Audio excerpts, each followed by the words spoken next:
this evening, what we thought we'd actually focus on is self-care. And in the past couple of weeks, we've been looking at so Shami had a presentation around how addiction and all our addicted loved ones can also we can experience trauma based on their actions and based on their behaviors as well. So this evening, what we thought would be lovely to actually then engage in is actually self-care, and actually looking at what self-care is and how important is self-care, especially when as a family of a loved one who is also in recovery, how important that is as well as family members to look after ourselves. So in a sense, a loved one's drug or alcohol addiction, caring for oneself is in order to care for someone else is really important. And so therefore would like to just this importance of it. And actually then we're going to be looking at I have a few illustrations from the movie and also the book A Beautiful Boy. So the father's sort of interpretation of how he needed to actually look after himself before he actually had to look after. So next slide, please, Cheryl. So the first thing we're going to be looking at is self-care. So what is self-care? So in all essence, self-care is any activity that we do deliberately in order to take care of our mental, emotional, and physical. It's a simple concept, but often overlooked. So a good self-care is the key to improve mood and reduce anxiety. And importantly, a key to good and healthy relationships with oneself and others is really important when we look at self-care. And as well, self-care refuels us. It is all about considering our needs, knowing what we need in order to take care of ourselves and others as well. And importantly, to also note is that if we do not take enough care of our own selves, you won't be able to give or even be at a place where you're able to give care to your loved one. So, in all essence, if you don't take enough care of yourself, you won't be able and you won't be in a place to give to your loved one as well. So, learning to love and care for ourselves is one of the most challenging things we will ever do. However, it is very important and crucial for our own recovery as family members. And essentially, as well, having compassion, patience, and loving yourself is a cornerstone of any healthy relationship with yourself or with others as well. So, in essence, when we look at self care, we need to actually have compassion. We need to be patient and we need to actually love ourselves before we can actually seek to love our loved ones or even to take care of our loved ones. Next slide, please, Cheryl. So, in essence, then we also look at what isn't self care. So, it's very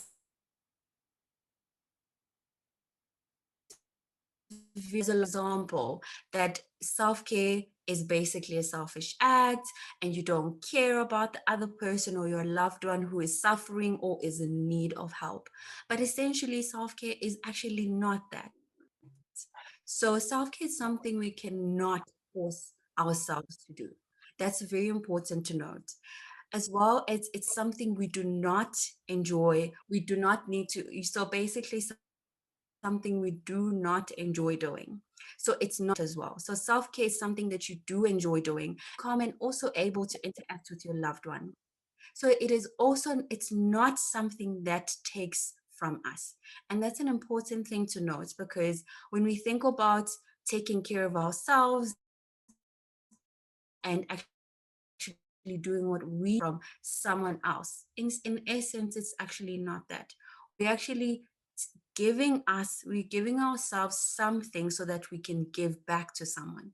And in a nutshell, we can't give from an empty cup. So basically, when we look at that, self care is not a selfish act. And that's just a cornerstone of of it all. Self care is not a selfish act. It's actually a way of living and it's a way of interacting in a healthily manner with yourself and also with your loved one as well. Next slide, please, Cheryl.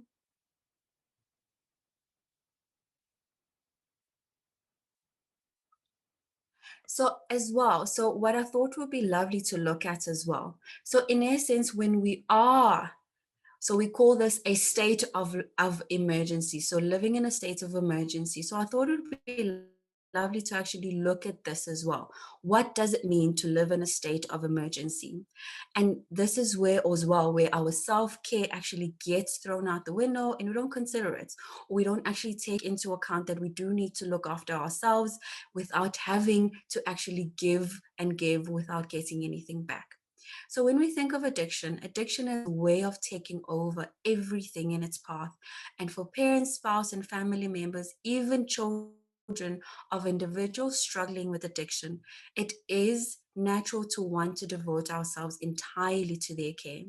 As families, we become characterized by a kind of emotional and psychological constriction where we may not feel free to express our authentic self for fear of triggering disaster. Genuine feelings are often hidden under strategies for keeping safe, like pleasing or withdrawing. We become organized around trying to manage the unmanageable disease of addiction, becoming remarkably inventive and trying everything we can to come up with to contain the problem and keep the family from blowing up. So, in essence, the alarm bells in the system are constantly on a low hum, causing everyone to feel hypervigilant, ready to run for emotional or physical shelter or to erect defenses at the first sign of trouble. So, when we think about the state, living in a state of emergency, addiction is a constant living in a state of emergency because there's always a problem, there's always trouble, and there's always something that has to come up where, as a family member, you need to drop everything and you need to actually run for this, to run for your loved one's care and make sure they don't hurt themselves or even hurt you as well. So, in a sense, this is also a really destructive pattern when we look at the state of emergency or the addiction of a loved one. Every single day, every single hour, or even every single minute, there's always a worry. There's always something that is brewing in the background. And as a family member, you become uneasy, and it's so hard for you to even enjoy your own life, to even be happy in any achievement that you have as a family member, because every single time it's catering to your loved one's addiction, catering to the loved one who is in addiction, or actually also who is constantly seeking and seeking, but also not giving back as well. Next slide, please, Cheryl. So in this constant state of emergency, it can seem impossible to think of anything else. And moreover, it can feel counterintuitive to the point of absurdity. If we stop focusing on our children, spouses, or family members and start focusing on ourselves, that could be the moment we miss the opportunity we squander.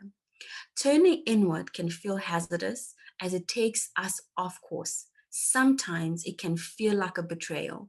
And what's so important to note here as well is that our loved ones are so gifted in guilt tripping us. When they are in need, they expect you to drop everything. Whatever you are doing, to them, it's not important enough because they are in the forefront of it all. They are important and you need to cater to them at all costs. And this, when you then look at taking time for yourself, it may feel like a betrayal. It may feel like you're rejecting them. It may feel like you don't care about them. And sometimes these are the words that our family members who are in active addiction use, or who are in treatment, and also sometimes who are working an active relapse as well. They may use these words to actually make us feel bad, as if we are not in, as if we as family members cannot be happy or are not entitled to looking after ourselves. So often, we don't recognize the true dangers of this approach until our children, spouses, or family members are in treatment and we are left to grapple with the thoughts and feelings that have gone unseen and unexpressed throughout the active addiction stage. Suddenly, our children, spouses, or family members are where we want them to be, and then instead of relief, we feel the overwhelming burden of having to rebuild our lives and family relationships after years of neglect, or need to still make everything about them even while they are in treatment. So important to note here as well. So in all aspects, when as a family member and you've been living in a state of emergency and you finally find the courage to actually get your loved one into treatment, this also what it indicates is that we might then, because everything has actually been centered around them, we lose ourselves, we lose our own way of living, and we lose what we loved and what we enjoy doing. So, in essence, then we become so centered in their treatment process, what they're doing, what they need, and also easily manipulated, because that's what we've been living in. We've been living in the state of chaos, in the state of emergency constantly. And for them to not be in our midst and be in our surrounding, it's hard also, because now we need to look at ourselves. And this is important because as family members, it's not only about the family member that is an active addiction or that is in treatment. It's also about you. You are also important. Your life is also important. And what you do and what you love doing is very important. So it's important to actually look at this with an open mind and in a reflective way as well. And next slide, please, Cheryl. So, in essence, when our children, spouses, or family members have an addiction, our world can begin to revolve around their needs, mood, and potential for treatment, and emotional challenges as well. As we are no longer living in a state of emergency and can now focus on our own healing process, often for the first time in years. So, self care is a vital part of restoring our own emotional well being, helping ourselves rebuild our family relationships, and giving us a sense of inner tranquility. This can be difficult to take on, as we've gotten used to living in a state of emergency. So in a sense, dysfunction can feel normal as well. But also, if we've been living in a state of emergency and we've been living in chaos and been living in dysfunction, it feels strange to not have action in our lives. It feels strange to not have that chaos. So then we find it difficult to actually look at ourselves. And so, therefore, we would then passively turn into our loved ones in treatment, wanting to find out how they're doing. And if they're unhappy, we then insert ourselves in what is happening for them rather than having to look at ourselves. So, we can actually then find a way to deflect even when our loved ones are in treatment. So, in essence, ideally, self care needed to begin before our children, our spouses, or family members went into treatment. Nonetheless, during their own treatment process, it is a critical time to start our own recovery journey and process the impact addiction has had and is having on our families, our sense of self, and also our own psychological health. So, therefore, self care is essential part of this process, and allowing ourselves to shift focus from our children, spouses, or family members' needs to our own, and giving ourselves a real chance to actually address these needs as well. And like I was saying before, we also matter as family members of any loved one who's in active addiction or is in treatment. Our life also matters. Our self-care matters. Our psychological well-being and psychological health actually also matters. Cheryl, please, the next slide. So then the disastrous results of actually ignoring self-care. So this is basically from a quote that I actually found, which was quite moving for me when I found it online. So in this essence, it just talks about like the disastrous results of ignoring self-care. So this particular anonymous person wrote, early on in my son's battle with addiction, I did not take care of myself. Not only was I completely consumed in my son's issues, I was addicted to his addiction. Al-Anon is spot on when they talk about the three C's. We did not cause our children or spouses or family members addiction. We cannot cure it, and we certainly can't control it. Only the person afflicted with the disease can do that. When we try to defy the logic, we end up spinning our wheels and making ourselves sick.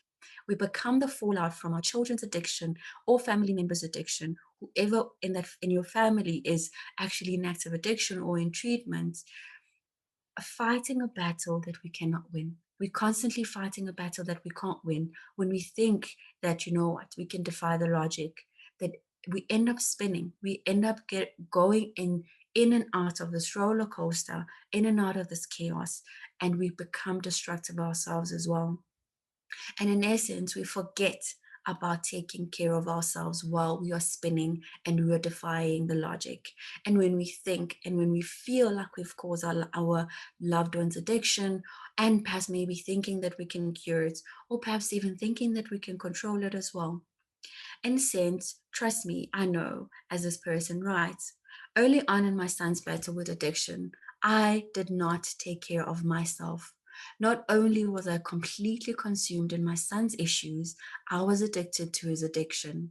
And it's really hard as a family member of a loved one who's in active addiction or also in treatment. It's hard to actually have these honest conversations with ourselves to say that I was probably also addicted to his addiction because it kept you and it kept me in a state of emergency. I was always running around. I always had a job, in essence, when we think about it, because it's a full-time job that does not pay. When we are constantly getting addicted to their own addiction and getting addicted to solving their problems, getting addicted to actually helping them through their process whilst we lose ourselves. In this essence as well, he also writes, I put my son's well-being ahead of my own. His health and happiness were more important than mine. And this is an important note, thinking about the fact that someone else's health and happiness matters more than yours. It's quite a sad logic to think about. When we consider someone else's life much more important than yours, then we basically at our mercy, we become slaves to them because that's what we think they need and that's what we think we need to give them. And sometimes we need to actually say no and actually say yes to ourselves. Next slide, please, Cheryl. So, as a father, my instinct, as he writes as well, as a father, my instinct told me to help him now, help myself later. I believe doing anything different would border on negligence. But that was the worst possible strategy, both for me and for the rest of my family. The results were a complete disaster. I found myself living in non-stop panic mode. I spent most of I spent most of my waking hours worried, frustrated, and feelings of helplessness were my constant companion. I couldn't sleep. My life and relationships started to fall apart. My health suffered too. All of these things happened because my happiness and outlook on life were totally dependent on the choices and actions of my son. I was clueless. My world was complete chaos and it lasted for several years. And as we see from this father, it basically, his world was upside down. His world is in complete chaos. And in actual fact, the the feelings of helplessness, the feelings of frustration, the feelings of worry, constant worry, like he says, were actually a constant companion for him. And he lost himself in his son's addiction. The next slide, please, Cheryl. So when we look at it now, so in essence, when we think about self-care strategies, so in thinking about self-care strategies, these include the most important of all is to ask for help. So asking for help, we know that it's difficult to do. We know that it's difficult to engage with, and we know that it's difficult to actually ask someone else to help us with our own problems and also to give over to other individuals or other professionals that are capable of helping our loved ones. So, in essence, asking for help is very important. And also, seeking professional help for yourself as well as a family member is vital. And this will help. And as we've seen in our last couple of presentations, and the presentation around detaching with love. So, detach with love doesn't mean that you don't care about your loved one. It just means that you are needing to work on yourself, and you also understand that your own well being is important. And in the exploration of codependency, and hopefully Cheryl will do a lovely presentation of codependency where we do look at what codependency is and how it actually affects our relationships, and how it also keeps the relationship stagnant in our lives, and we stay in the state of emergency, and we stay in the state of chaos as well. So importantly, it is important to connect with peer support groups. So like Naranon, Alanon, and what I thought would be lovely as well to also look at, to actually include Alateen. So Alateen is basically in connection with support groups for teenagers, and teenagers where their parents are struggling with addiction or alcoholism.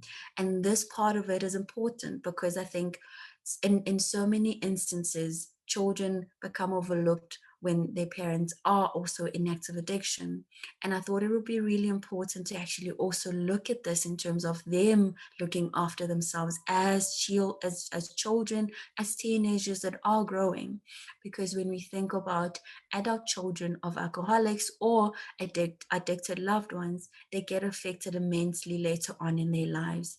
So therefore, them finding their own support groups and finding their own space to address their own difficulties and also to look after themselves is an important aspect of their lives, so that they grow up and they also learn to actually be healthy, functioning adults as they grow up as well. So another one is Tough Love. And that's another also support group that one or anyone in the support group right now can actually look at and actually be part of, because it's important. This is still you looking after yourself. This is still you needing strategies to actually help you through supporting your loved one as you support yourself as well. So, as well, participating in family programs or groups like the Changes Support Group, Family Support Group, that's an important one as well, to continuously engaging in it and continuously being part of it as well. And also to start learning. So start learning about the 12-step program, the disease of addiction, the 3 C's as well. So the aspect of you did not cause this. You did not cause the disease. You cannot cure it, and you cannot control it as well. So it's important to continuously help ourselves grow and learn and understand what we can and what we can't do, and what is within our means and what it's not, and when to give over to other professionals to assist, and when to actually take a step back.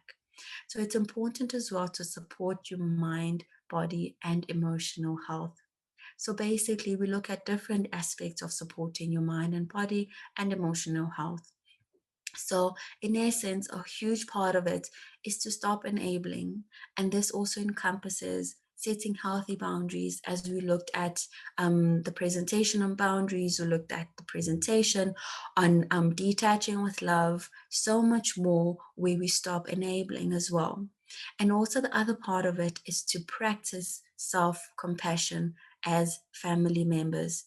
And a huge part of it is to look after yourself, and the guilt that you might feel when you say no, the guilt or shame or embarrassment of your loved one's addiction, part of it is you need to actually practice self-compassion, because in all essence, when our loved ones are addicted or are in active addiction or are in treatment, it becomes hard to find that. It becomes hard to actually be okay with the fact that sometimes we can't help them beyond a point and that we need to hand over.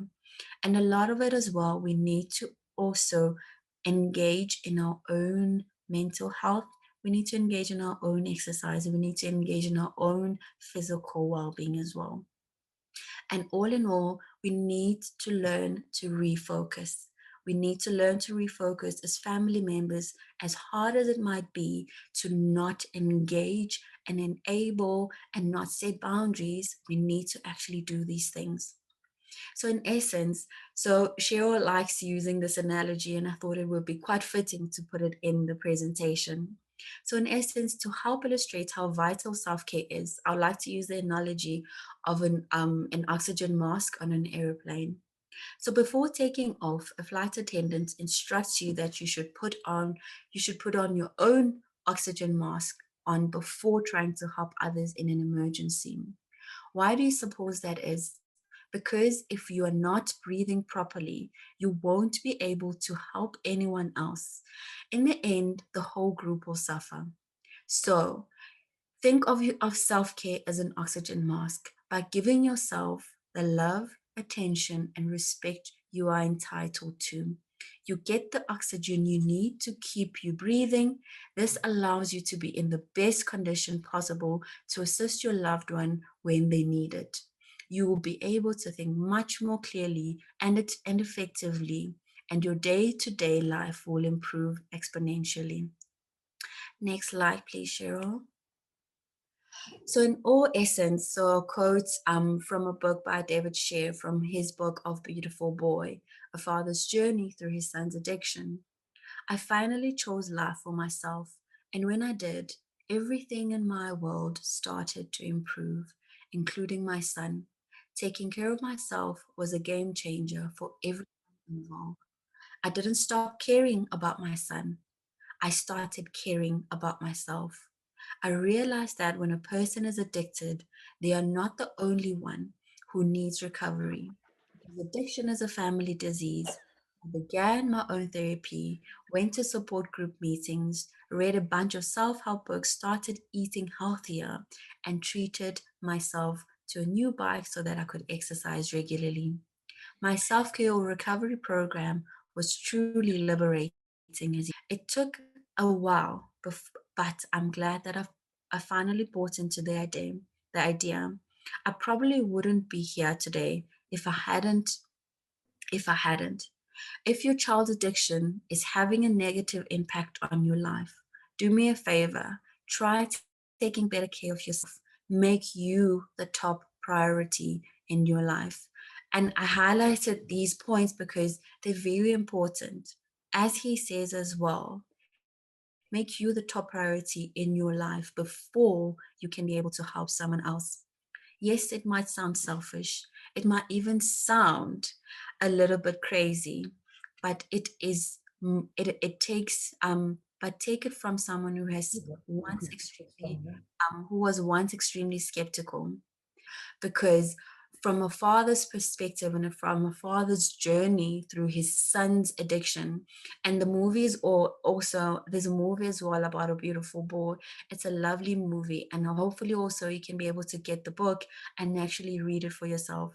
It's a lovely abstract to actually look at and actually go through and experience what he had to experience, and as you also experience currently as loved ones who are who are actually battling with a loved one who is currently in active addiction or is in treatment at the moment.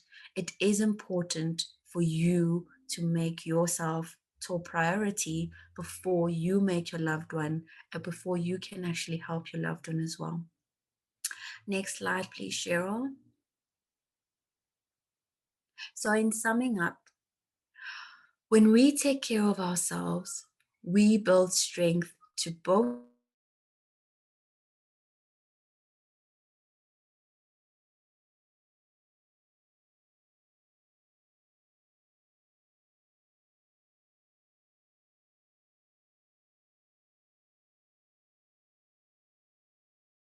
and thrive.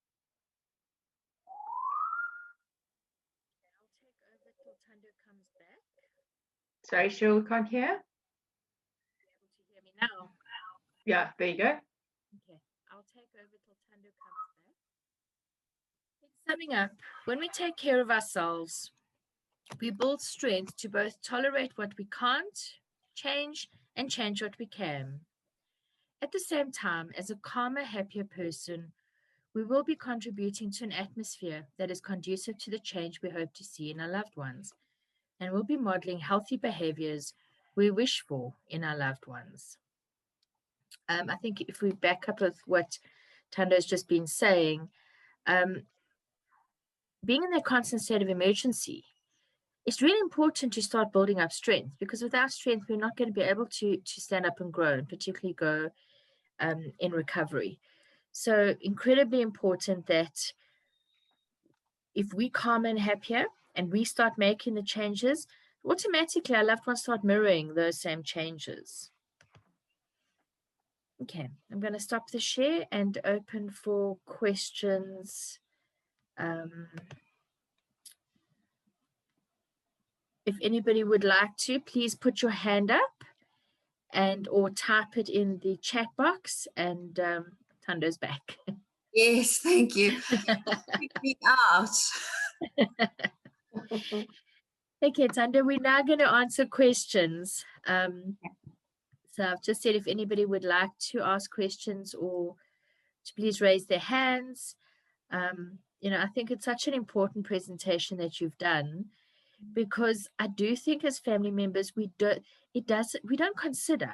When I first walked into a support group meeting and these group of ladies were sitting around with a cup of tea and coffee and saying, okay, have a long bubble bath and take care of yourself, I thought, this is not why I'm here. I don't want to hear about bubble baths and reading books and going for long walks. Tell me how to fix this addict. And they kept saying the same thing. You're here to take care of yourself. You're here to get knowledge. You're here to understand, and you're here to deal with your stuff. It was alien for me. And now, and I'm sure a couple of family members on this platform are thinking, yeah, nice topic, but it's not important. But it's probably one of the most important things we have to do, because like the analogy of the oxygen mask, if we keel over, how do our loved ones get better? They need us strong. They need us functioning. And they need us to have those boundaries, to say no, and to, I think, stop the martyr. Because many of us go through that martyr where my life's not important, his or her life is. But it's not that. And I think I agree. Sorry, Tanda. I think it's such a, such a lovely presentation, important, like Cheryl, you're saying. I think it's that thing of being so consumed by the addiction, and it becomes the norm. So any concept around like self-care seems very foreign, so I think it's such a difficult thing maybe to grapple with. And I think that highlights just how important it is, Tando. So I think like the presentation in itself, maybe many are sitting with difficulty around that, but it's so important. And I think, with that, like a thought came to my mind, and wondering about, the family members that have joined us in the family group today. Like, how do they look after themselves? How are they taking care of themselves in their own health and mental health as well? Because that is an important aspect to actually keep you going, and keep you staying safe and staying healthy, because your well-being also matters. As much as our loved ones are in active addiction or are in treatment, we also need to look after ourselves. We are constantly looking after them, but no one looks after us, and that's important, to actually start taking a step back and actually thinking about, how do I actually take care of myself? Do I give myself enough love and care and support and time off and time out of any chaotic situation, so that I can come back with a refueled, body, mind, any kind of, physical well-being, even psychological well-being? Do I go see my own psychologist? Do I go to my support groups? And as family members, that is an important aspect to actually look at. It says, hi, very interesting what was shared and discussed about giving our loved one a good example of self-care. I get worried that my loved one will be triggered. Okay. Am I talking about my about happiness? me talking about my happiness and success as he feels left behind. And I think that's the thing, Norma. The really tricky thing is, we are sitting with that guilt. you know, as family members, we struggle to be happy. Even, you know, we achieve anything and we feel bad. We're like, if I share this with my loved one and they're struggling, how will they react? Am I being selfish? Am I being uncaring? But in essence, actually, you being proud of you is also important. And I think, like we actually illustrated as well, with the father who actually experienced such turmoil in his life, where everything became about their loved one. He struggled to even look after himself because everything was about their loved one. Anything he had achieved, anything he actually had to be proud of, he had to put on the back seat because it was not an emergency, you know.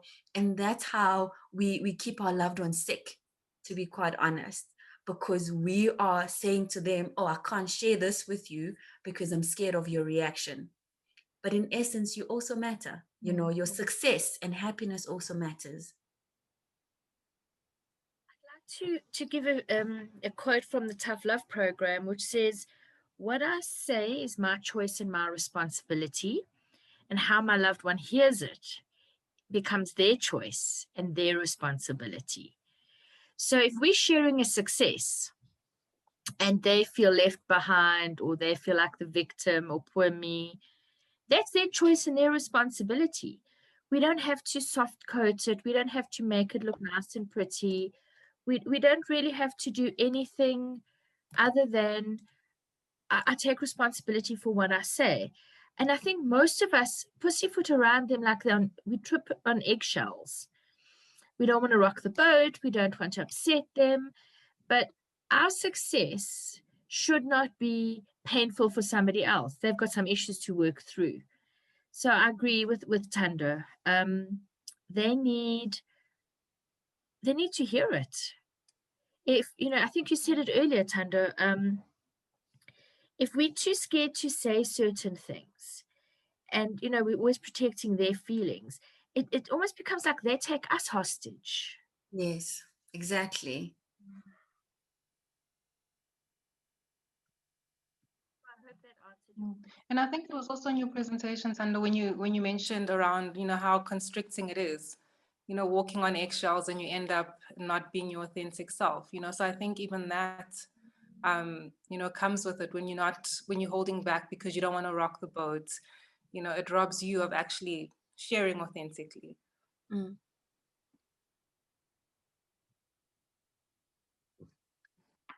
There's a comment from Nadia. It says, "Shoo, this is spot on for me right now. Thank you so much. This is probably the most important thing I'm learning after hearing. Tough times don't last, but tough people do. I'm learning we can only become tough through self-care and learning self-love. There's so much said about self-care, and it is a selfish thing when in reality it's the most important. Thank you so much. This was so powerful and a real hard one to put into practice." That's from Nadia. Thank you so much, Nadia. Thank you. And I think, you find that when you are constantly, before I actually say this, in all essence, you can't give from an empty cup. And we can't. And it's very important to fill our cups up first before we attempt to actually fill someone else's cup up, you know. And the thing is, we can't always be running on low fumes. We can't always be running on reserve, because we are the ones that get drained as loved ones. And then we struggle, and then we get sick, because also with emotional struggles, we also do get to, like, in essence, our physical well-being also gets compromised, and like we say, tough, tough times don't last, but tough people do. And you become tough by saying no, and you become tough by actually saying, I'm also important. I also need love, and I also need to take care of myself, and it's really important. It's hard to practice, but it's actually worthwhile.